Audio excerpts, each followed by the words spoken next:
first big thing when talking about getting the next generation involved in the business is to say, well, what is the real purpose?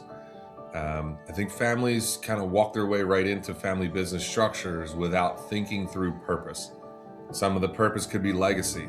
We want to continue to see our family business go on generation, serve a community or market really well.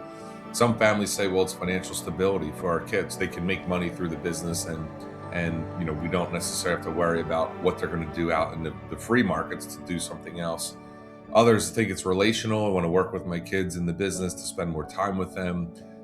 All of those things can be good. All of those things can be bad as well, right? And we kind of have this saying of like, money is the root of all evil. Well, if we start mixing family and money together, you may want to, kind of think that through a little bit and then rationalize and say, well, what is really the purpose of getting the next gen in? And then how do we do it with ultimate transparency and have a very clear picture and plan of what things look like? I think about this in every business scenario, how businesses run and operate on the financial side. And I think of it in three categories. You've got ownership, or a shareholder structure of a business. You have a management structure of a business, and then you have the employees that work in the business. And so to me, we boil it to those three simplest common denominators of compensation and money flows. Well, if we bucket those three out, especially with family businesses, and think about kids coming in, well, now we can clearly define what are your roles in each of the three buckets. Maybe they're not even in all three and they're just in one to get started as an employee or a manager.